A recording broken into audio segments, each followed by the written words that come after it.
1982 সালে এরশাদের সামরিক শাসন শুরু হওয়ার পর খালেদা জিয়া হয়ে ওঠেন তার সবচেয়ে কঠোর প্রতিপক্ষ। 7 দলীয় জোট গঠন, মিটিং মিছিল, শহর ঘেরাও, বারবার গৃহবন্দিত্ব, কোনো নিপীড়নই তাকে থামাতে পারেনি। ফেমিনিস্ট পলিটিক্যাল থিওরির দৃষ্টিকোণে এই অবস্থানকে বলা হয় জেন্ডার্ড ডেফিয়েন্স ইন মিলিটারাইজড স্টেট স্ট্রাকচার।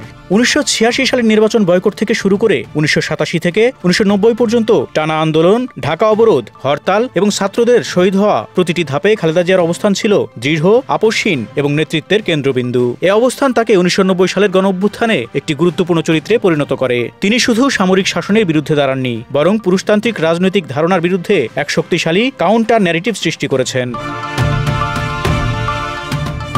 নিজের রাজনৈতিক সংগ্রামের পাশাপাশি খালেদা জিয়া বাংলাদেশের নারীদের ক্ষমতায়নে গুরুত্বপূর্ণ পদক্ষেপ নিয়েছেন। 1990-এর দশকের শুরুতে মেয়েদের স্কুলে যাওয়া ছিল অত্যন্ত কম। 3 জন ছেলের বিপরীতে মাত্র 1 জন মেয়ে স্কুলে যেতে পারত। শিশুদের গড় শিক্ষাজীবন ছিল মাত্র 2 বছর। খালেদা জিয়া এটিকে জাতীয় পশ্চাৎপদতা হিসেবে বর্ণনা করেন এবং শিক্ষাক্ষেত্রে মৌলিক সংস্কার শুরু করেন। তিনি প্রাথমিক শিক্ষা বিনামূল্যে ঘোষণা করেন এবং মেয়েদের জন্য 10ম শ্রেণী পর্যন্ত শিক্ষাকে সম্পূর্ণ ফ্রি করেন। 1994 সালে শিক্ষা বাজেট বৃদ্ধি করেন 60%। ফলাফল নাটকীয়। এসএসসি পাশের হার 1990 সালের 30% থেকে 1995 সালে বেড়ে 73% পৌঁছে যায়। নারীদের পাশের হার দাঁড়ায় 71%। এটি শুধু শিক্ষানীতি ছিল না, এটি ছিল জাতির মেয়েদের ক্ষমতায়ন এবং ভবিষ্যৎ প্রজন্মের সুযোগের বৈষম্য কমানোর এক প্রাতিষ্ঠানিক বিনিয়োগ।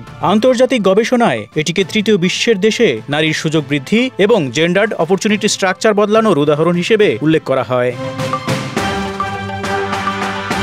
জীবনের শেষ দশকটি খালেদা জিয়া কাটিয়েছেন নির্মম স্বাস্থ্য সংকটে। কিডনির ব্যর্থতা, লিভারের সিরোসিস, ডায়াবেটিস জনিত জটিলতা এবং দীর্ঘমেয়াদী আর্থ্রাইটিস সব মিলিয়ে তার শারীরিক অবস্থা ভয়াবহ। তবুও রাজনৈতিক জীবন থেকে তিনি সম্পূর্ণ বিচ্ছিন্ন হননি। 2026 সালের নির্বাচনে 3টি আসনে মনোনয়নও গ্রহণ করেন। অসুস্থতাকে উপেক্ষা করে রাজনৈতিক দৃঢ়তার প্রতীক হিসেবে তিনি টিকে থাকার দৃঢ়তা প্রদর্শন করেছেন।